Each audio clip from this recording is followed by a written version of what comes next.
tokufungula na Juge chapitre 11 verset 29 kino na verset 33 na tangi na kombo na Yesu Kristo. Juge chapitre 11 verset 29 kino le verset 33. L'esprit de l'Éternel fit sur Jephthé, il traversa Galad et Manassé. Il passa à Mite de Galad et de Mite de Galad, il marcha contre les fils d'Ammon. Jephthé fit un vœu à l'Éternel et dit: si tu livres entre mes mains le fils d'Ammon, quiconque sortira des portes de ma maison au devant de moi, à mon retour chez les fils d'Ammon, sera consacré à l'Éternel, et je l'offrirai à l'holocauste. Jephthé marcha contre les fils d'Ammon, et l'Éternel les livra entre ses mains.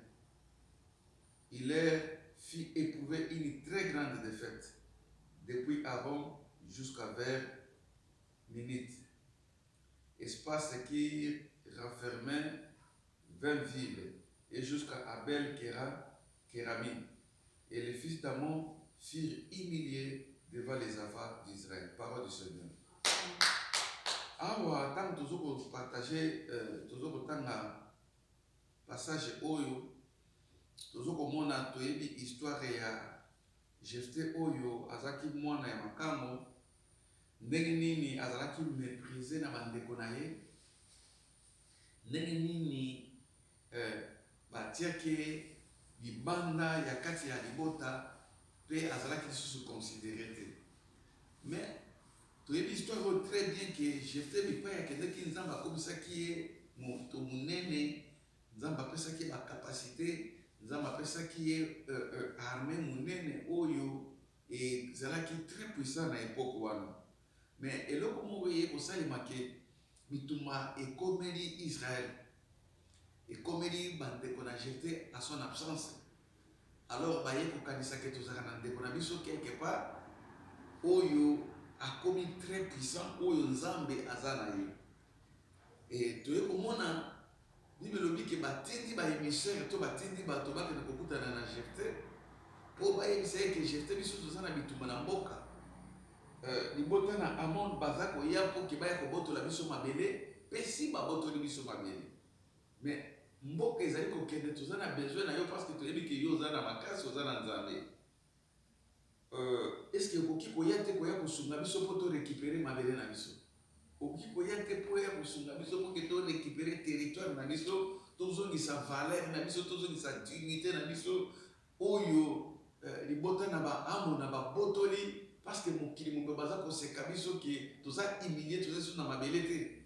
Effectivement, makambo ntango tozosala méditation na monga naza kozwa image ya Congo, naza komona ndenge nini ba fils d'Ammon basijeti mboka Congo, ndenge nini banyataki mboka Congo, ndenge nini bahumilie ba Congolais, ndenge nini meme babotoli ba territoire.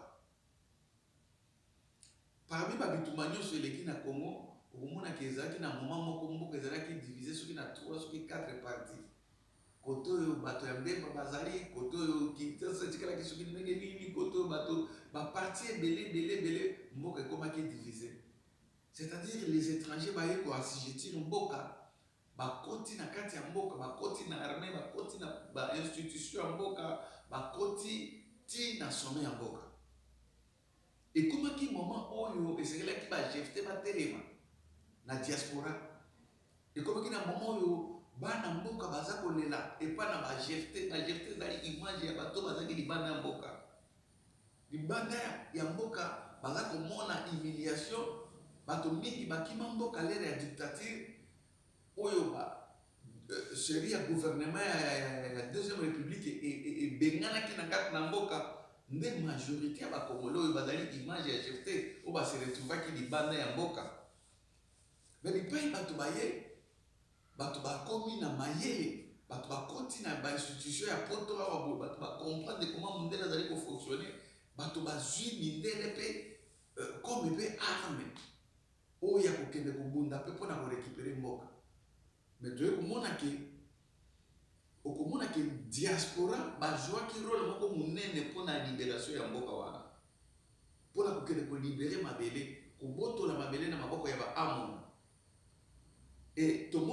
ba élection et ça les na mboka wana effectivement moko ya ba diaspora to oyo ngana za ko comme image ya jeté akiti na kati na mabele pour na tina ko récupérer mboka.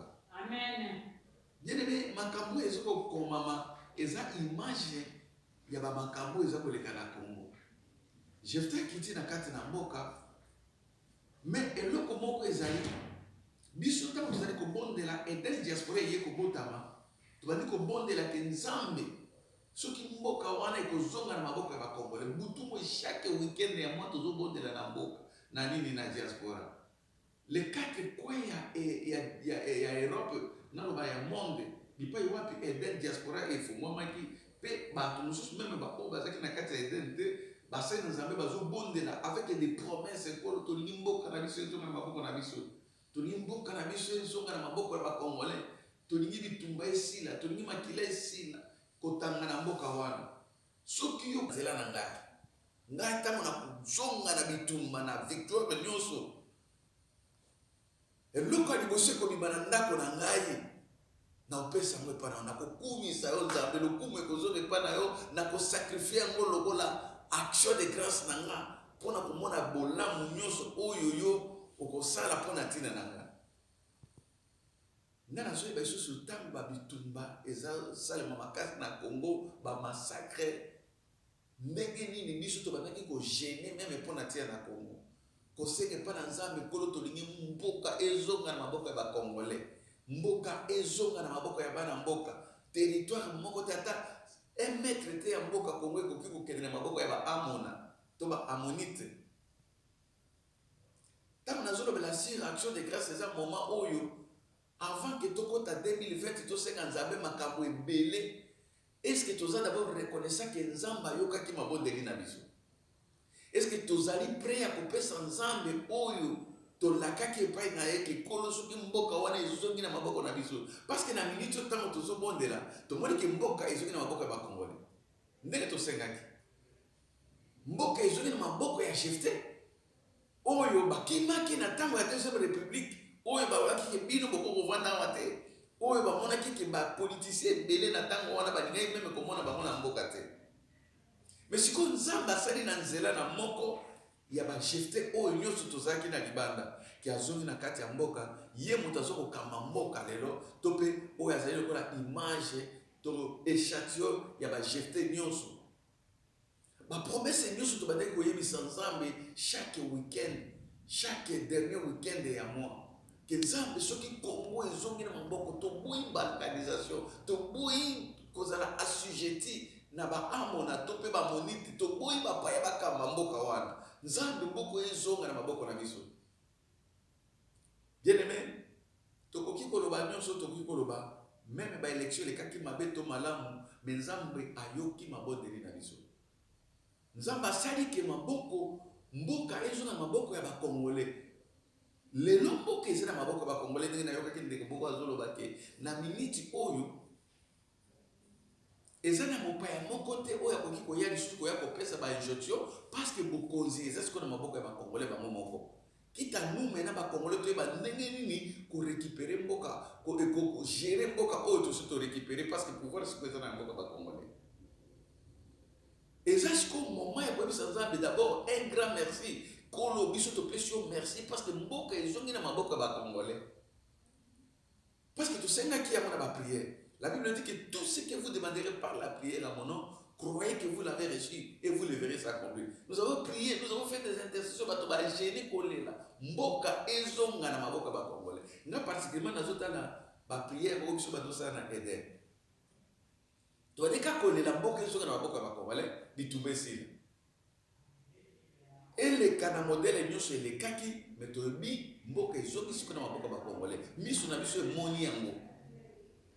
Crédibilité ya mboka ebandi kozoka ki bakongole bango bazali kogérer parce que ça qui sonne mokili mo bazomona ki bapaya nde bazoconduire bino bapaya bazokamba bino mais nzambe alongoli biso na opprobre wana alongoli biso na humiliation wana alongoli biso na soni oyo tozalaki nango komona ke bamonite bazali korécupérer baterritoire bapaya bazali konyata biso Bien sûr que il est l'homme au boulot et c'est mais ce qui est vrai que mboka ezoki na maboko ya Congolais.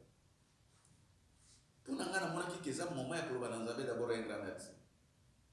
Parce que j'étais à l'obaki ya moki kolo ndenge nazokende bitumba nazozonga na mboka malgré babenganaki nga na mboka wana malgré nazalaki indésirable mais Nzambe soko opesi moko oyo na maboko na nga eke moko ezoki na maboko ya biso ngai Nzambe nakobosana te ke victoire ene euti epai na yo nde mabondeli biso tozali kosala mais lelo c'est comme si bato babosani ke tobandeki kosenga Nzambe mboka ezoki na maboko ya bakongolais et à notre retour il faut attitude autre kozala ngo lelo ezala ya reconnaissance epai Nzambe wana na pamoni Nzambe komona bainitiative oyo ezokoleka na Kinshasa komona ke meme mokonzi ya mboka ye moko aza kodécréter bajournée na discours nini nayoki azoloba ke bakotia journée oyo ekozala journée moko spéciale kaka mpona kokumisa Nzambe.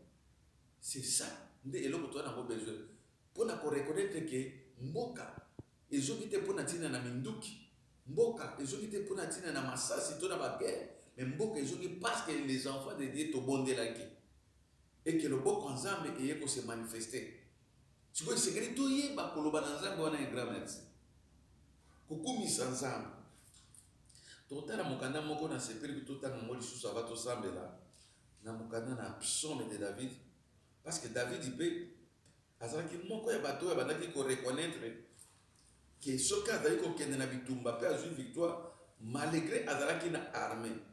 David abandaki koyeba ke ezalaki makasi na ye te ezalaki armée na ye te ndenge moko na Congo eza mpona ntina na armée te tozalaki na armée bambula na bambula lisasi moko te kokaki kolibere Congo to epesa bakongolais pouvoir ke bakongolais barécupere mboka na bango lisasi moko te char moko te blindé moko te.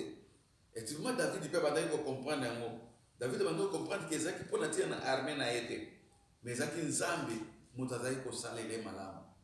Yoka ndenge David azoloba na signe ya reconnaissance azokoloba boye na mokanda na psaume chapitre 116 verset 12 kino na verset 19 David a le Bible. Comment rendrai-je à l'Éternel tous ses bienfaits avec moi? Je leverai le coup de délivrance et j'évoquerai le nom de l'Éternel. J'accomplirai mes vœux envers l'Éternel en présence de tout son peuple. Dans la commission verset 14. J'accomplirai mes vœux envers l'Éternel en présence de tout son peuple. Alors, il n'a qu'au salaire, on a qu'au qui s'abandonne, on a la caque pas Nzambe liboso na peuple nyonso. Parce que ngana bande ko senga Nzamba pesa nga victoire liboso na bayini nanga batela ngana bayini nanga. David a donc de victoire en victoire na ba guerre nyonso bayini ne bande ko ya avec ko batela na ba danger avec ko batela na bitumba pe avec pesa Israël victoire na autorité na ye. Siko David a sali examen atali ke bitumba nyonso eza armée na ngate. Pour ceux qui sont dans l'armée, nous avons gagné. Mais nous avons fait un bitumba parce que nous avons fait na place ya basoda o ngana zaki na ba. Abi bolamu o nzamba sale libiso. Nini nga David na pese pa na he. Na kokisa ka makambo ngana lobaki. On a senga ki ifuna sala mo liboso na peuple nyonso. Donc action de grâce sur ce que ba peuple congolais na moment oyo. Il faut eza liboso ya bato nyonso ko kumisa Nzambe ke mboka Congo soki ezongi na maboko nini toko peso Nzambe. Parce que wolo palata nyonso eza ya Nzambe sopi yango lokola richesse na kati ya mboka. Yango te biso toko pesa Nzambe. Posa na Nzambe eza ke tozala reconnaissant ke mboka wana ezongi na maboko ya Congolais pona mabondeli na biso. Pona kolela na biso. Pour totalaki munene ya Nzambe toliki kaka yo nde moto boki kolongola biso na kati ya opprobre.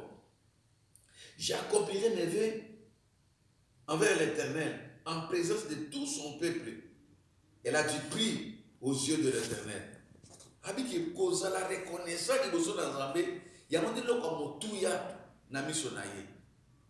Nyonso tokoko kosala Nzamba kozala reconnaissant akoyeba kopambola biso akoyeba kobatela biso kaka so toza reconnaissant et reconnaissance c'est pas Nzambe ba action de grâce sur biso tokosala liboso na Nzambe pour tous les bienfaits yango déjà précieux na miso Nzambe koloba na Nzambe un grand merci koloba na Nzambe papa soki yote Nemboka Congo c'est panzana na ndamu ndamu. Soki yo te eza soldat mon côté, eza politicien mon côté, eza mabondeli ya basantu. Eza parce que tolelaki epa na yo mpe tomoni loboko na yo. Nini topesa epa na yo, toza reconnaissant, tolingi mokili bayeba ke yo nde opesi biso victoire. Amen. Elle a dit, prie aux yeux de l'Éternel la mort de ceux qui l'aiment. Écoutez-moi, ô Éternel, car je suis ton serviteur, fils de ta servante.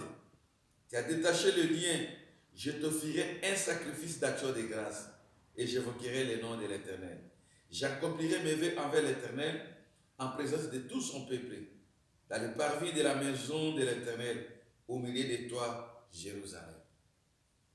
David a dit au Babiloko, en guise de reconnaissance, a dit que je t'offrirai des sacrifices d'action de grâce et j'évoquerai le nom de l'Éternel. J'accomplirai mes vœux envers l'Éternel en présence de tout son peuple. Donc c'est pour vous dire que David a compris que Azan est le côté à côté pour ça. Oui, côté pour faire ça, Zambé Sengo, et Zakaka Kozon, c'est là le Kumu. Pe Mabota Nyoso, Pepe Nyoso, Yemba ete, victoire et routine de Panza. Bien aimé, exactement, mon kili mobimba. Batoba Yemba ke, moi calme précaire aux Anamboka Wana, et ça parce que le Boko Zambé Zambé. Ce qui nous a mis, quand on a négé, bamindele, balobi minene, bamindele awa, bazaki na projet à kopanza mboka wana banda kala désir salema. Totali makamboleka qui permet na biso na Yougoslavie. Bango kutu bazana ba armement minene koleka o kongweza rango. Mais ba panzi Yougoslavie lokola bazo panza elamba, bakati ya monda motilelo. Et bibisi ba pays soki combien. Bon, Congo, ils attendent à arrêter. Ils ont résister. C'est parce qu'il y a la main de Dieu. C'est parce qu'il y a la main de Dieu. Ce qui le beaucoup ensemble, c'est que nous avons armé mon côté. Soudan, nous avons pas quoi pour péquer ça va midele qui kokata wate. Batu balo bango kana munoko. De etenia suka tikala ki a en Europe ezaki moi mboko mususu wazobe ngango Kosovo. Tozaki na ba camarade mususu ya bato ya Kosovo kuna ya nini ya Serbie na ya Tebor basolo ba te Kosovo ko kedete ko ba ko meka te ba mundele ba ko me mais Kosovo ke ezaki province et ke Kosovo zo ke na biso ape mokili mo ba reconnaître na ko la pays ah na Europe biso na biso zo Kosovo lelo donc je crois 4 mené na mo depuis comme pays na biso tozo mona baza na ba armement ya makasi Serbie. Mais bakati ya parce que zaki na kati ya projet ya bidele. Mais ce qui Congo za ko servir est-il là. Mais nous devons reconnaître que ça makasi na mututé. C'est la main de Dieu. Ils ont battu la unité wana ya peuple congolais. C'est la main de Dieu par nos prières ndenge tozo sambe la boy. Mi balé mi sato partout dans le monde. Zambi to lingi mboka na biso yondo kita. To tomboli au Christ comme roi na kati ya mboka. To tomboli comme véritable Dieu na kati na mboka. Mboka na soki yo ko batela moza mobimba yo ko zala nzambe na biso. C'est ça le côté yo kana kina nzambe na ba prière. Et Dieu a fait cela. Abi bon na zozo nchila lokola bondimi ke ngana koma mokozi na bino ali na zongi se bino mboka na maboko na bino. Tout ça na mona mboka za wana lelo. Ye moko pa zo bate andima ka pete ke awoza la président de la République. Aye baka mote. Et c'est comme ça, Jephthé peut-être mazaki na libanda mboka. Jamais Jephthé akoka kondima ka kozo ngaza la mokonzi na kati ya mboka na bango. Akamba bandeko naye. Mais à cause ya ko associer Nzambe, Nzamba mimonisi. Et tout le monde que si mana Jephthé ko koma bo. Mwana na ye ko bima liboso na. Mwana na pe moko ya mwasi. Aye la Bible. Mwana pourquoi tu m'as troublé? Nini papa? Abi na pesa qui veut pas Nzambe. Na mabonde lina ngana lobaki soki Nzamba ko pesa nga victoire et que dans longa ba nomi et que mboka ezunga na maboko na biso et loko nyuso ko yali boso na ko sala mo na ko kabela Nzambe mais yo ye nazo baté na sala ndenge ni petite fille lobi papa soko sala ki veut bongo pa Nzambe ko kiso bimi na monoko ba mike zaka pasi pona tia na biso ko kokisa oyo to senga ka Nzambe na ba prière na biso. Surtout mon amour qui s'habite au monde amour les salés na magas na biso ou bien les fruits à hasard. Et nous oublions par exemple que nous avons fait des vœux à l'Éternel. Parce que tout le monde a accomplissement dans le calme tout le monde Congo ezokende maboko ya Congolais, président eza mona mboka oyo bato nyonso bayebi tata bayebi mama bato bakoma mona yango ke non eza makasi ya bapoliticien eza normal donc makambo ya Nzambe ekomi kutu nde na bapasser kofinga bavantire wana bato babosani ke c'est par la prière des hommes de Dieu nde mboka wana ezokende maboko ya bato ya Nzambe. Donc lelo esengeli biso tozala reconnaissant pa Nzambe. Parce que surtout, on déjà en 2020, Nzambe tolingi bon en 2020, mais ce que Dieu a déjà fait, une année en Congo, est-ce que tout ça pour reconnaître que c'est par la main de Dieu que le Congo maintenant est dirigé par un Congolais. Et si le Congo est dirigé par un Congolais, c'est parce que nous avons demandé à Dieu, parce que nous avons prié, nous avons promis que Seigneur, si tu fais cela, nous allons nous dans Bokawa. Donc, et comme il t'a dit, surtout, nous avons Nzambe. Kozana nous reconnaissant. Ba prière na biso ça que Kolotolingi 2020 c'est ça la bonne. Oui, il a un plan pour ce pays, pour cette nation. Mais avant cela, nous devons d'abord commencer par reconnaître ce qu'il a fait pour l'année passée. Année au Mobimba, Makambo Nzamba Sali. Même il y a Congo Baza pour comprendre comment Mokawana est dirigé par un Congolais sans que bête de ça et ça les. Bah le moment où Baza comprendre en côté. Parce que pour ça, nous avons dit que Bitumba et Bima, projet de balkanisation, c'est le manakati à Bitumba, on a à l'époque, à l'occupé, côté, à côté de Syrie, à proclamer comme Baïta. Mais Dieu a fait que Makambo Baluka n'a pété, moi, Namboka, Zongiwana, Azoka Mamboka. Moi, je pense qu'au lieu de s'embêter la Kosenga, Makambo Ebele, pour 2020, Namboka, tout le monde en a merci. À partir du mois de janvier, février, ceux qui sont sur ce qui étaient c'est qu'on va pour ça pour 2020. Mais le quoi tu commis dans souka ya mola, tous à la reconnaissance pour Nzambe wana. David abini ngana ko pesa Nzambe o nyos na maboko naye. Mais ngana ko kisaka kama makambo na lakaki. Nzambe le kumu ezo ngepana na miso ya mabota nyos ba yeba ke victoire o biso toza ko pesa biso euti na maminduki na biso te. Euti na masasi na biso te. Mais euti ndepana. Bokonzi oyo nga David nazalango euti te pona tina na armée moko mais ça pona tina na choix na Nzambe. Siko Nzambe alingaka reconnaissance na ba petite chose ndia kusali la biso siko ba grande chose ce qui tozo ko reconnaître oyo même na ba vie na biso boko social. So Nzambe sali liyo pour bolamu apesi ono kaka souffle de vie la moki na tongo pese merci pour nango. Comme ça ko pese siko mapamboli oyo ko kikozo na journée.